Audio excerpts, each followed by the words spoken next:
It's time now for County-Wide, a special presentation of Yavapai Broadcasting News. Join Paul David and Brad Miller as they talk with our community's leaders, newsmakers, and people in the know. You'll hear about the hot topics that affect all our lives here in Yavapai County. And now, here's today's County-Wide.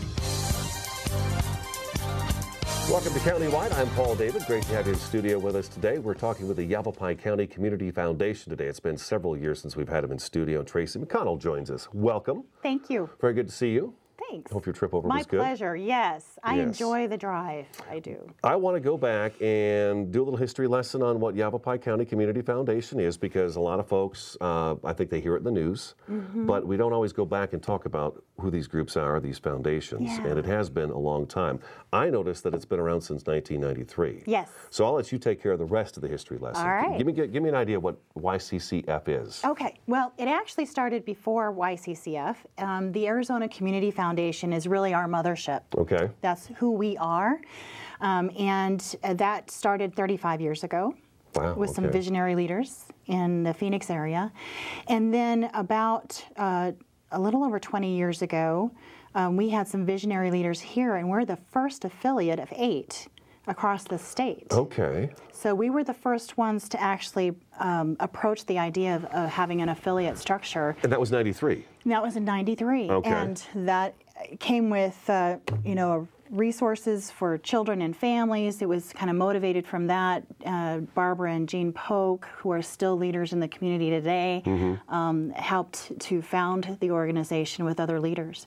So we're really blessed. We're the largest affiliate.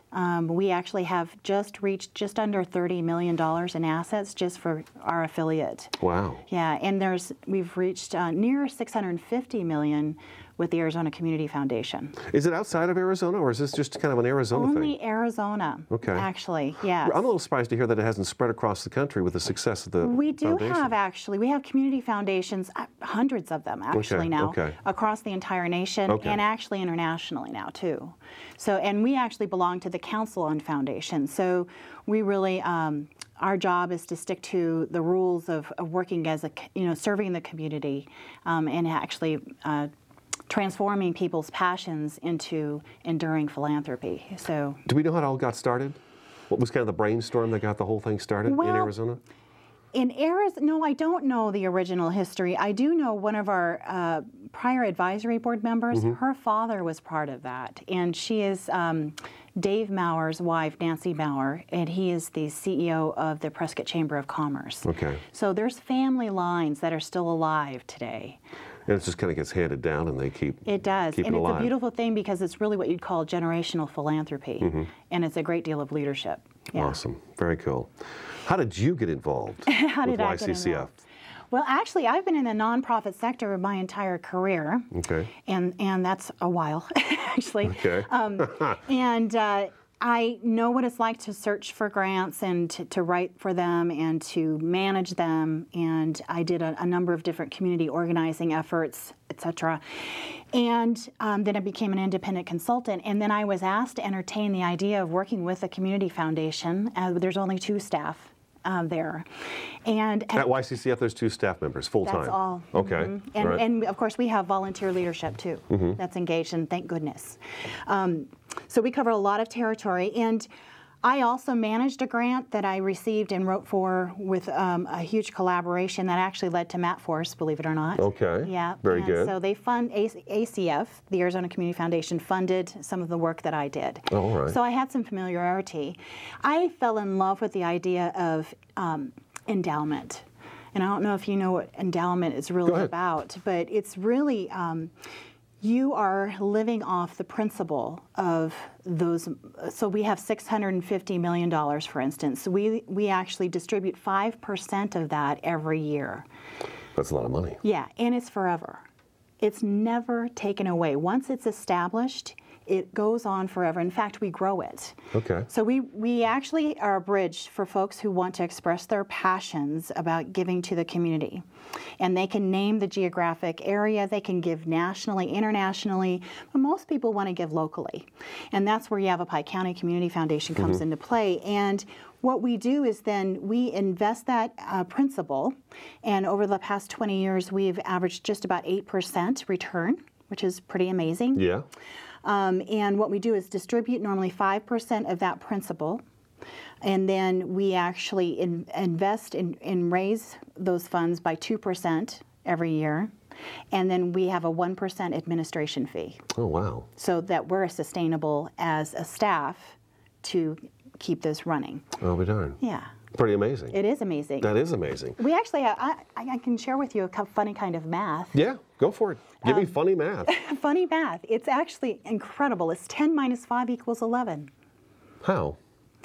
So a family, and this is a true story, a family wanted to start their own foundation but found that it would be easier to work with the Arizona Community Foundation, and we're their back office. They get to express, you know, what they want to give to every year. And so they gave us $10 million to begin with. Okay. Over 10 years, they gave out $5 million. Okay. And at the end of those 10 years, they had $11 million. How? Because we invest really, really smart. Good deal. Good We do. deal. We have incredible gurus who are also staff and volunteers that are constantly working on these formulas. And we have long-term investment pools, mid-term, short-term, and they're constantly analyzing it so that we make the most out of a donor's dollar. Well, it sounds like the donation money is still there from years ago, probably. It is. Yeah. And it keeps growing. Yeah. And it stays. And it so never goes you away. take more donations? Yes, we Okay. do. Absolutely. Yes. In fact, recently we had 2 women who left an incredible legacy with the county through YCCF, and they left $8 million. And they're serving 7 different nonprofits. It's called a designated fund. Basically, their funds are designated to particular nonprofit organizations. And Stepping Stones agencies, I don't know if you know, they're domestic violence shelter. Right. Had actually entertained with us the situation that they were losing about $80,000 of federal funding. It was going away, would wow. never come back. That's a serious loss. And so we helped her brainstorm and look at alternative resources. And then we actually had the bequest come in. And just as that door was closing with the federal government funding, a window opened with us, and we actually completely replaced that funding stream. Oh, nice. And that was because of those 2 donors. I'll be darned. Yeah. It's amazing. And that's forever. That will never be taken away. Never, never, ever. Yes, in perpetuity forever. Wow. Okay. And the law protects that. Now, can anyone join the foundation? Yes. Yes. How? Yes, absolutely. Well, actually, we have 50 volunteers that right. serve on our grant committee. So I and my partner Carol do not make the funding decisions, actually. Okay. We help facilitate the process. And then we have very diverse, very intentionally diverse committees that are actually, they go deep and long and they study these projects, and they want to get a full picture, and then they do the best they can to invest in the type of projects that I think our community really wants. We gave out nearly $200,000, and so that's a real joy for these folks to see that they're part of that process Oh, I bet. in their communities. Yeah. And we have people who serve for years, but we remix things, and we're always looking at fresh perspectives. You can be brand new to this, brand new to the grant-making process. You could be brand new to the community. You could be brand new to a particular area of service. Or you can actually have a great deal of experience to bring to it. So we really have an opportunity for many different types of individuals to play a part in this. And it is a commitment, not arduous necessarily, but it is a commitment of time. Okay. And then we have volunteer leadership, and that's our advisory board. So we have a governing board at the Arizona Community Foundation. And those are volunteers as well. There's about 30 members there. And then we have an advisory board made up of about 13 members right now. And they're from all across the county, small communities, large communities. Right. And they actually help inform how the community responds to the needs and the opportunities. So they're with us the whole time. Excellent. Now, if we got to take a break real quick, but if I wanted to volunteer, how would I do that? You'd call me. Call you, and how do I call you? You'd call 928-499-9795. All right, let's take a quick break. Tracy McConnell in studio today with the Yavapai County Community Foundation. I'm Paul David. This is Countywide. We'll be back in just a couple minutes.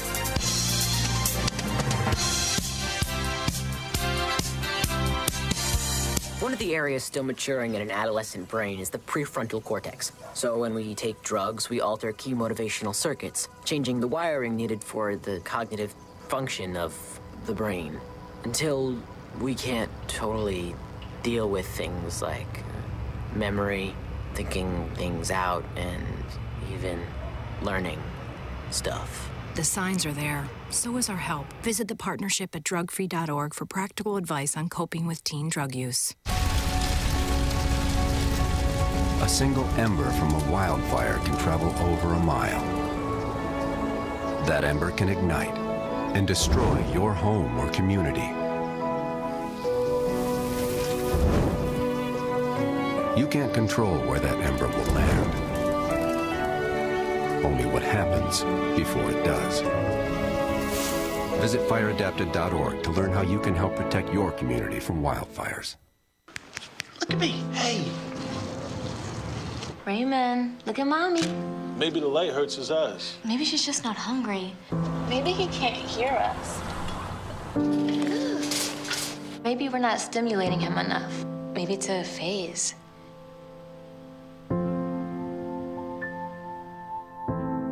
Avoiding eye contact is one early sign of autism. Learn the others today. The sooner it's diagnosed, the better. Know what? What? Since I got adopted, I've learned a lot about these humans. I know. I mean, check out these two. It's Flirt City over here. Yeah, I noticed that. It looks like my human is definitely into your human. Oh, look! I think she's getting his number. Nice. Your human's got some sweet moves. Takes after his dog. Oh, look, they're doing that thing where they put their arms around each other. She kicked up a leg. It's like in the movies. That's awesome. Looks like we're going to be hanging out a little bit more.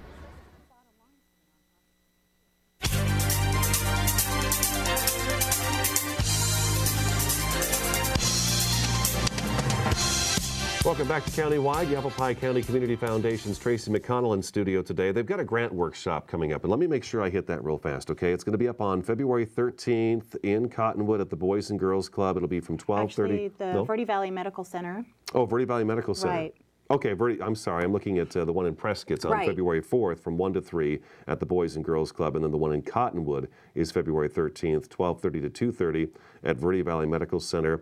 You can go to yavapaifoundation.org for more information on that stuff, or just keep listening. But you've had quite a few people sign up already. I have. I love it. Yeah. Last year we had over 100 in the Prescott area. We had a little over 40 from this area. We want more from the Verde Valley. We do. Bunch more. It's really important that we have more representation from the nonprofit organizations in the Verde Valley area. And I have to tell you, the Verde Valley area is actually well known for taking the lead on a number of things that are county-wide efforts, like MATForce, for instance, the Methamphetamine Advisory Task Force. They were the ones that actually spearheaded the beginnings of that. Okay, all right. So yavapaifoundation.org if you're a nonprofit in the Verde Valley. Anybody else other than nonprofits that can come to these grant workshops? Anyone that's a 501c3 nonprofit, also schools, tribes, and municipalities. All right. So there's room for a lot of people. We cover a lot of territory. Right. And is there a limit to the class size? No. Well, in terms of the Boys and Girls Club, a little over 100 is how much we can, so, 20, 25 people more I can handle. Okay. There's other ways that I can actually orient folks to that, and I make sure that all the documents and materials that I provide as tools are actually available on the website. Okay, and that's what you're going to be dealing with. Yeah, and I have a lot more room actually in our Verde Valley location. Okay, so there you go. Now there's the big invite right there. It is a big invite. Yes. Now I've noticed over the years that, and Ryan was Ryan before the show that, well, I can't remember what year it was, but you had donated a bite suit to Cottonwood PD. Okay. I went down and put that bite suit on, and I can't remember the dog's name, but he did a good job of taking me down a few times, and it was a blast to experience having a canine be deployed up upon me as I'm trying to run. I can't in even this, imagine you went there. Yeah, in this giant suit. But that was a donation from the Yavapai County Community Foundation. So I've noticed over the years that you do a lot of work with the canines. Yes, we do. And one of the bigger things I think I noticed recently was a year or two ago, a training facility was built locally where we always had to leave the area to go training. Now we can stay local with our dogs and our handlers. That's right. Tell me about that one. Well, you know, it's a beautiful story. Actually, I'll take you back to the donor who made this happen. Okay. And her name is Janet Codman. And she actually handled human resources across an entire county in California. Her mother got sick. She was living in Prescott. So she came to take care of her, and she was about ready to retire. And her favorite thing was to listen to the law enforcement radio. She didn't watch TV. She didn't listen to the radio. Huh? Yes, okay. Exactly. While she was taking care of her mother, and fell in love with the canine officers and their dogs. And so she left an incredible legacy for our law enforcement canine units across the entire county. We take good care of them. You do? Yes. And they take good care of all of us. Right. They are nationally renowned and envied. Really? Yes, absolutely, because this funding opportunity has actually become a way of gluing all of those canine units together as a collaborative force. So they're always leaning on each other and leveraging each other's opportunities and resources, trading off on things, and teaching each other. Sure. And yeah, and so they actually hold an entire conference, bringing other canine officers from all over the nation. Wow. To Prescott Valley, for instance. Right. And they're looking to our folks here for that kind of training and leadership. They're the most amazing officers I have ever experienced, and their canines are phenomenal. It was pretty incredible. I have to say it was a pretty incredible experience to have him, just to have him show me a few things that he works with when he was working with his dog, and how they push up against your leg because they can feel your muscle if you go to run and things like that. That dog is just so in tune to that stuff. So now we do have our own training facility. What else does YCCF donate to? Or I guess provide grant money for? Oh, yes. We actually support the music and arts. Okay. We actually have an eye care fund for children. And the Prescott Valley Early Bird Lions Club is an example of helping kids who are struggling in school because they can't see well and they don't have the resources for great eye care. Right. So they not only provide glasses, but they provide the actually eye exam equipment now because the budgets have been cut for schools. So we actually help support all of that. We actually have a social services fund started by a local resident, Johnny Markham. She's actually just joined us at the last couple of grant cycles to see how her money is actually spent. Oh, neat. Okay. And she loves it. Okay. So, and then we actually have a community fund as well. That was the first fund we created as an organization, and that is an unrestricted fund, meaning that we can fund things like transportation issues or poverty issues, AmeriCorps Vista members with organizations. So there's a wide myriad of things that we can do. Wow, I had no idea. And we do fund schools. We do fund, we provided computers for charter school. Wow. And I saw them just the other day, all the kids working on those computers that they got from our funding. Right. So we actually have really almost no limit to the type of activities or community efforts that we can fund. And then when I'm going to come, let's say I come to this grant workshop, you're going to teach me how to write a grant to basically give back to you or to wherever I want to send my grant. Yes, right? What you just said. What we have done is transform the way that we offer this workshop. Okay. We are now not only setting folks up for success in applying to us, and that's really, we make it very transparent. This is what works, and these are the things that are kind of pitfalls. Okay. And this is how you can support yourself in making it a truly successful proposal. The do's and don'ts. Yeah, absolutely. And we show them everything. We show them even what the grant committees are looking for. So it's a real great training ground, not only in applying to us, but to apply to anyone. Anybody. Or to, even an investor. Someone who's like to make a social difference with his money. So the idea is that if you can do it with us successfully, you could do it anywhere successfully. Excellent. Okay, let's talk about that real quick. Coming up in Cottonwood on February 13th, 12:30 to 2:30. That's at Verde Valley Medical Center. There's one also in Prescott at February 4th, 1 to 3, and that's at the Boys and Girls Club in the Prescott area. YavaPaiFoundation.org for more information. We have to take a quick 2-minute break. Countywide will be back in just a minute.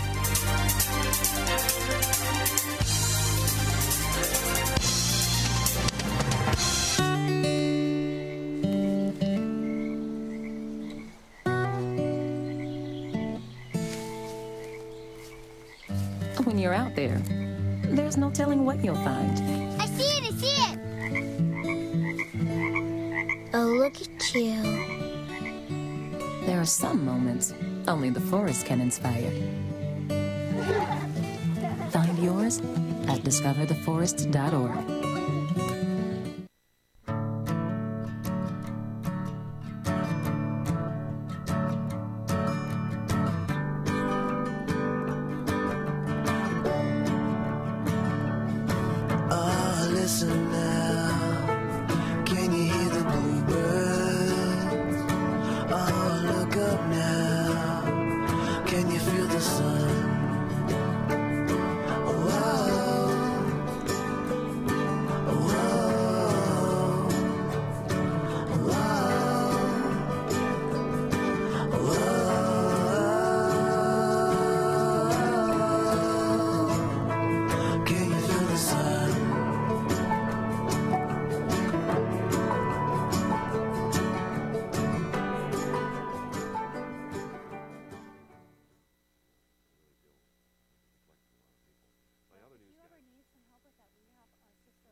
The smallest moments can have the biggest impact on a child's life. Take time to be a dad today.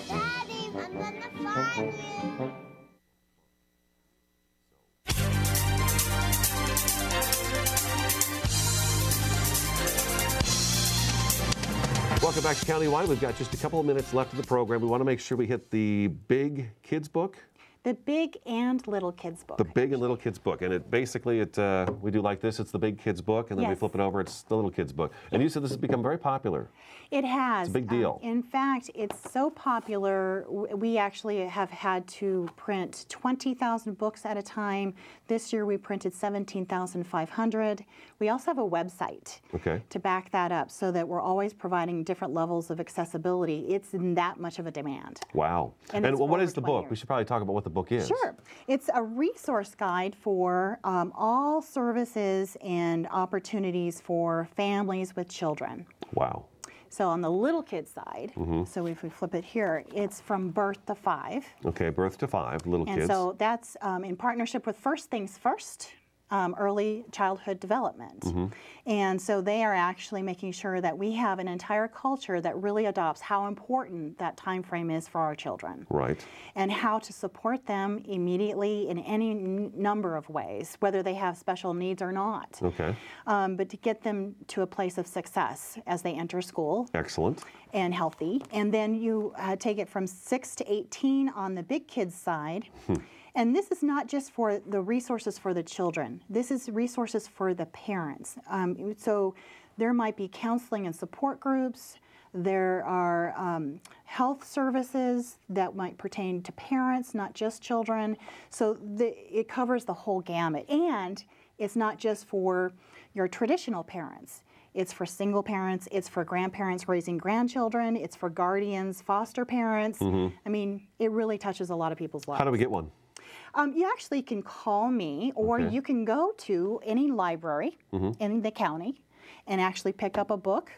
You can actually go to a number of service agencies, human service agencies that are listed in this book, and they'll have copies there. Oh, okay. So they're all over the place. They're readily available. Hundreds of organizations across the county make sure that these are going to families directly. Give me your phone number one more time. It is 928-499. 499.